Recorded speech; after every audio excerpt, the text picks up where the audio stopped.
Well, if it feels like life is piling things up on you, if it feels like things are piling up faster and faster, and really faster than you can keep up, and you're stuck in a cycle of overwhelm, you are in the right place. Today, we're tackling something we've all faced at one point or another, that crushing, paralyzing feeling of being stuck. But here's the good news. There's a way out. So, in this episode, I'm sharing 3 simple, actionable steps can make today to take back control. So grab a cup of coffee or tea, take a deep breath, and let's dive into the small steps that can lead to big changes. By the end of this episode, you'll feel lighter, clearer, and ready to tackle whatever comes next. So let's jump in and do this.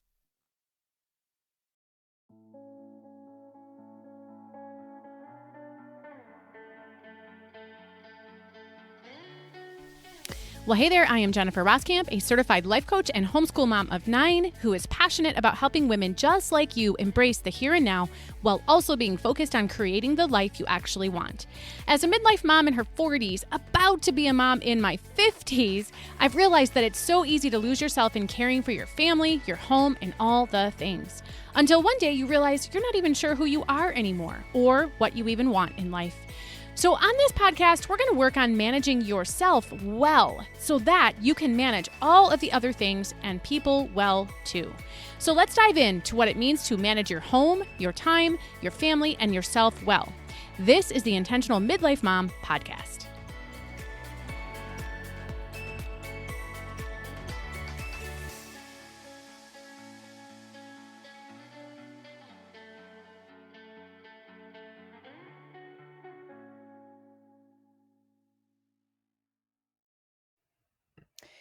Well, welcome to the Intentional Midlife Mom podcast. I am so excited that you are here. Whether this is your first episode or your 100th episode listening to us, welcome. Again, we love that you are here. So, lately, I've been thinking a lot about overwhelm, and it's something that so many of us experience, especially as midlife women. I think because we're juggling kind of the never ending demands of life, but we're also being stretched kind of uniquely in a couple of different directions, right? We're getting older. We might have family members like parents who are getting older, but we still could possibly be in the thick of it with raising our kids too. And maybe you're like me and you also have grandkids. And so I think we're just in this very unique phase of life. And so we're trying to make it all work. We've got family, we've got work, we've got personal goals, and everything in between. And I'll be honest, I've had moments where the weight of it all just feels like too much. One day last week, I sat down with the list of things I needed to do. And like I've experienced so many times before, it seemed so much longer than the time that I had left in the week. And I felt completely frozen. What am I going to do? Maybe this is something you can relate to. The reality is that overwhelm can be so paralyzing. But here's the good news. It does not have to stay that way. So, in today's episode, I'm sharing a super simple 3-step process to help you reset your overwhelm. It's practical, it's easy to implement, and it's something you can start using immediately. These steps will give you the clarity and the calm that you need to move forward. Plus, I'll tell you about a resource that takes this process even deeper. It's the Overwhelm Reset Kit, and I'm going to tell you all about it in just a little bit. So, I've got this 3-step process. So, let's jump in with step number 1. Step number 1 is pause and breathe.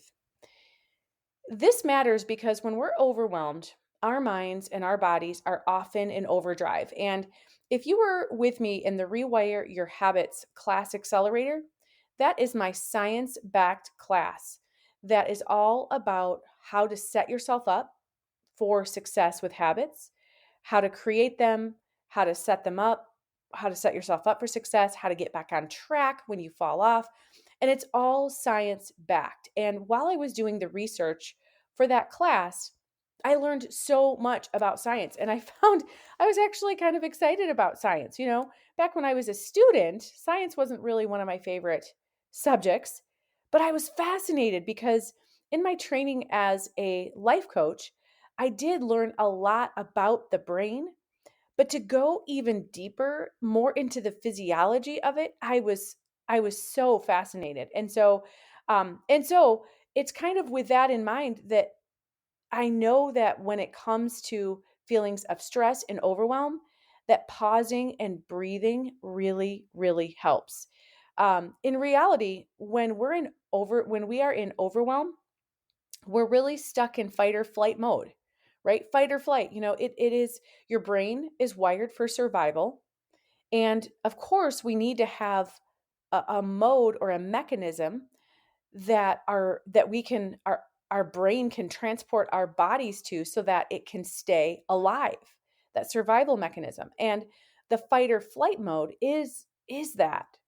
And so we can be in fight or flight mode just because of stress and overwhelm, and we don't even realize it.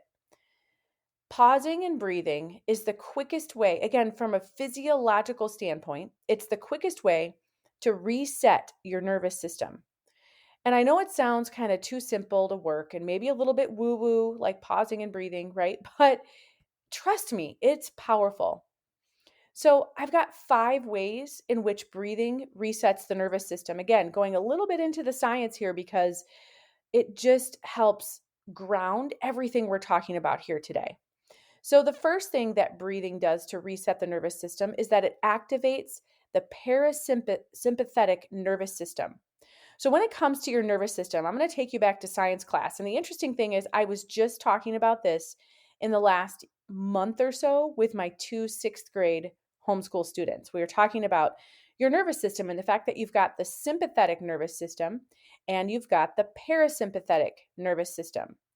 And so this deep, slow breathing, it stimulates, again, a little sciencey, but it stimulates the vagus nerve. And the vagus nerve is a key component of that parasympathetic nervous system. And your parasympathetic nervous system essentially is the rest and digest system. And so when we are stimulating that vagus nerve, it's reducing the amount of the sympathetic nervous system. It's reducing the amount that your fight or flight mode, it's reducing the fight or flight mode. That's part of that sympathetic nervous system. And the deep breathing helps scale that back a little bit. Let's just take it down a notch or two so that you can start to get out of that fight or flight mode and into a more comfortable state of being. And so when we stimulate that vagus nerve, it takes you out of that fight or flight mode. It starts working you out of that, and it helps the body return to a more calm and balanced state. So it activates the parasympathetic nervous system so it can take over the sympathetic nervous system because that's what's all up in a tizzy. So that's the first way that breathing helps reset that nervous system. The second way is that it regulates your heart rate and your blood pressure. Who here has never experienced when you're in a panicky mode, it feeling like your heart is beating in your chest and you can feel your blood pressure rising? Maybe you can feel your face getting a little bit hotter. You can feel your heart rate increase. That happens when we are in this stressed out fight or flight mode. And so controlled breathing, like inhaling deeply and exhaling slowly, it promotes a more steady heart rate and it lowers blood pressure. Getting a little bit into the science, this happens through a process called respiratory sinus arrhythmia. This is where the heart rate is adjusting naturally and it's becoming more in sync with your breath. If you've ever hyperventilated, you know what that can kind of feel like a little bit, where everything is just out of whack. So that's the second way that breathing can help reset your nervous system. The third way is that it reduces stress hormones. Stress triggers the release of cortisol and adrenaline. And if you are a midlife woman and you have been kind of on social media channels, you've probably seen a lot of talk about cortisol because, again, this is not where I have gone yet. I'm interested in it, but they are starting to discover, apparently, the effect that higher cortisol levels has on midlife women. And it's not a good thing. And I do want to dive more deeply into that because I'm all about trying to be healthy, right? And so what we also know is that stress dumps cortisol into your system. And if cortisol isn't good for us midlife women, well, we need to learn how to manage the stress, right? And so this deep breathing helps reduce the stress. Breathing exercise really help lower your hormone levels by calming the body's, again, natural physiological response to stress. Of course, we need our body to react to stress for survival. But when it's just that we are in stress or overwhelm mode, we're not trying to survive, although your body interprets it that way, because that's how your body interprets stress. So we need to lower that, and breathing can help do that. So that's number 3. The fourth way that breathing can reset the nervous system is that it improves oxygen carbon dioxide balance. A second ago, I mentioned hyperventilating. And of course, we know that hyperventilating is when the oxygen carbon dioxide balance is off.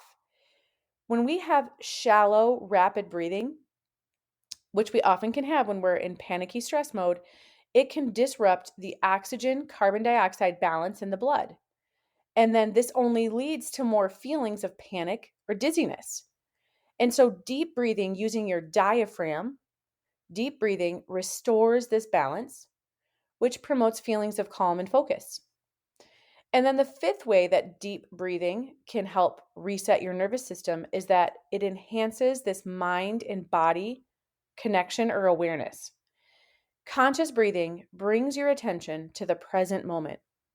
And it helps interrupt these negative thought patterns, these negative thought spirals that we can just get all wrapped up into, and it can help ground you in your body.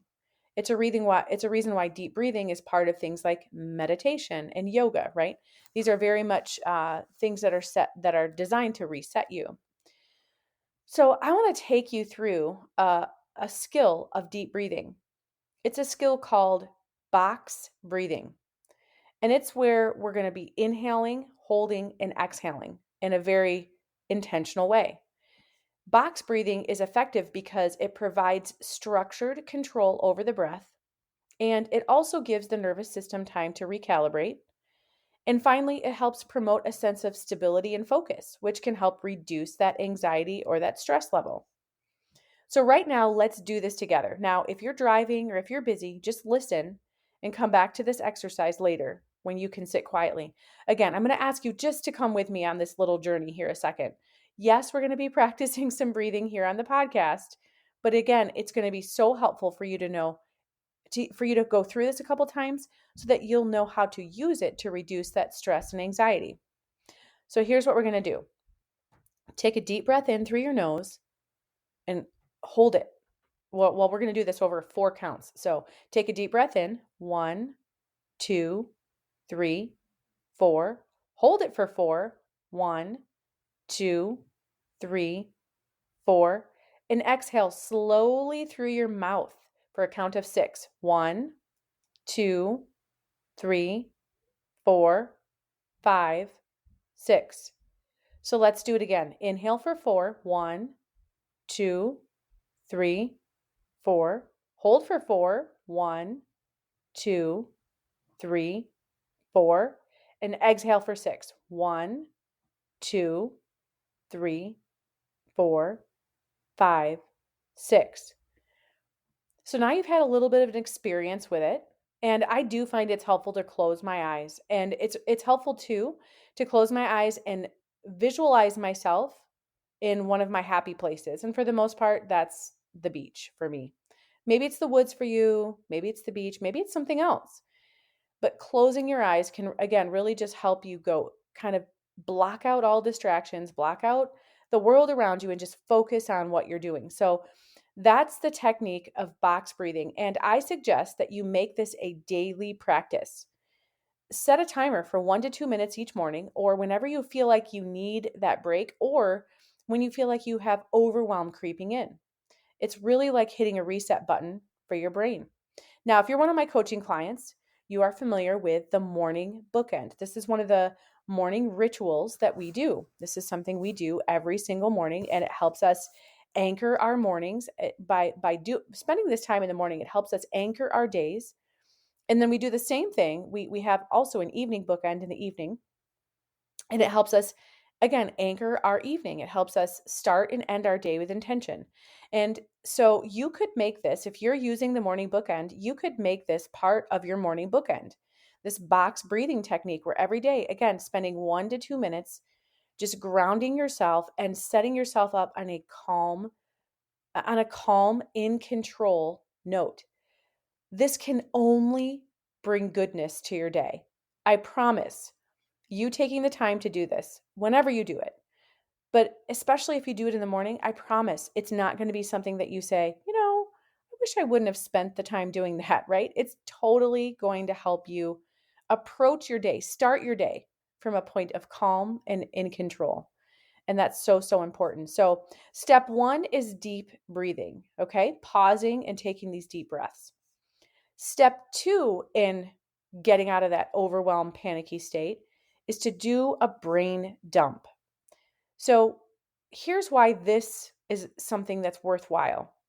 One of the biggest contributors to overwhelm is mental clutter, mental overload. And when your brain is trying to hold on to so many thoughts, so many tasks, so many worries, so many problems to solve, so many things to figure out, so many burdens to carry, so many emotions that you're trying to wade through, it's no wonder that you feel paralyzed. A brain dump can help you clear out that mental noise and give you a sense of relief. Now, I'm going to again refer to that evening bookend that I mentioned a minute ago. We have 3 different skills in that evening bookend. One of those skills is a brain dump. There's a reason why I give the skill of the brain dump to my clients every single day. There's a reason why I do it in my life every single day. It's to reduce that mental clutter so that you've got more space. You've got more mental space for whatever the day throws at you. So this doesn't have to be complicated. Grab a simple notebook, grab your favorite journal, or even just use the Notes app on your phone. And take a few minutes to write down everything that's on your mind. Don't worry about what it is. Don't worry about qualifying it. Don't worry about organizing it or making it look nice. Just get it out. Write down everything. Write down tasks, write down reminders, write down worries, write down ideas, things to do, things you don't want to forget. All of it. Write it down. All of it. I like to think of this as a way to tell my brain, you know what? You don't have to hang on to this any longer. Just let this go. It's safe here on the paper. You don't have to remember and carry it around. And it truly is so freeing. If you have never experienced the freedom truly that you will physically feel by doing a brain dump, you will be in for such a treat because it literally makes your head feel lighter. So try doing a brain dump at the end of the day, kind of in a proactive way to help unload everything that you're carrying around before you go to bed. You will sleep better and your mind will feel less crowded in the morning. I think we've all experienced that before too, right? Where we wake up in the morning and we already feel like we're off to the races. We already feel like we're behind. Your alarm goes off and your brain switches on and starts just going back and forth with all of this noise. Doing that brain dump at the end of the day will help eliminate that. It will just help you rest better and help your brain do that reset. So the brain dump is step 2. Step 3, when it comes to getting out of overwhelm, getting out of being stuck and moving forward, is called engage. So this is an effective thing to do because overwhelm often comes from trying to tackle everything all at once. And I know, again, in my own life and from the lives of my clients, that prioritizing, it can sound like the right answer, and it might be. But what I often find with my coaching clients is that thought or decision paralysis, it often comes when we're trying to just start moving forward. And again, prioritizing it's requiring you to think about things. So we're struggling to figure out, where do I start? I've got this list of things, but where do I start? And then perfection kicks in when we think about prioritizing. And so often we want to make sure that we're choosing the right thing to start with, or we're prioritizing the correct 3 tasks. And we want to find this right thing. And our brain is so black and white in how it's wired that if there's a right thing, there's also a wrong thing. And we want to make sure we're not prioritizing wrong. So we put all this pressure on ourselves to do it right, to choose right. And again, that just contributes to continuing to be and stay stuck. So perfection paralysis is a real thing too, right? Again, we want to do it right. And a lot of us women, we tend to lean on the side of perfection. Again, I think it's just part of how we're genetically wired. And so when we are feeling paralyzed by perfection and wanting to do it right, then we end up staying stuck in what I call the land of indecision. It's better to make no decision at all, we think, than to make the wrong one. So we just keep trying to figure out what the right one is and we just stay there. So here's what to do instead. Just pick something and do it. Look at that list of things you've brain dumped out, something you need to do, and do it. But do it only for 10 minutes. Whether you're choosing a small enough task to get it done in 10 minutes, or you're taking a larger task or project that you have to work on, and you're just breaking this small 10-minute chunk off of it and working on that. The idea is that whatever it is you choose, it needs to have little to no resistance. When we're stuck and we're not doing something, we're feeling resistance to it. There's a reason not to do it. And we're allowing that resistance to keep us stuck. So what you're choosing to do for 10 minutes, it needs to be something that you don't feel that resistance to. You don't have those points of friction. Because for the most part, most of us are willing to work for 10 minutes. That doesn't feel like a big ask. So you're doing something for only 10 minutes and you're making sure that it's something that you are not having to argue with yourself about doing. That's what resistance looks like. Here are some questions that might help you determine what to do. But again, you only get 3. And we only get 3 because we want to go from thought to action as quickly as possible. So here are some questions that might help you decide, what should I do to just start moving forward? Number 1, what feels easy? There are going to be things on your list that feel easy, and there are going to be things on your list that feel harder. So we want to choose what feels easy. Second question, what am I willing to do? Just because it's easy doesn't mean you're going to be willing to do it. So of the things that are listed, what am I actually willing to do? And then the third question that might help you get some clarity on where to start would be, what's been bugging me because I haven't done it? You know how those things we haven't done, how they can nag at us? What's been nagging at you because you haven't done it? So here's a way to bring this into action. Give yourself no more than 5 minutes. 5 minutes to answer these questions or other ones that might help you decide where to start. And then within 5 minutes, you've got to start with the action. You're reset after you spend this time brain dumping, figuring out what you're doing. You've had this time to reset. So you should be able to, within 5 minutes, decide what you're going to do. And now it's time to just do the thing, do something, do anything. So here's an important extra credit step. Immediately after you've done your 10 minutes of work, identify 1 to 3 different feelings or emotions that you're having about yourself and or what you just did. Write them down. What are those feelings? You might say things like proud, accomplished, energized, excited, organized, right? Whatever those 1 to 3 feelings are, write them down. Now that you're feeling these feelings, you've identified them, you're saying, oh, look, wow, that's amazing. I am feeling proud. I am feeling accomplished. I am feeling excited. Now ask yourself, what could I do for another 10 minutes so that I can feel more of these amazing emotions all over again?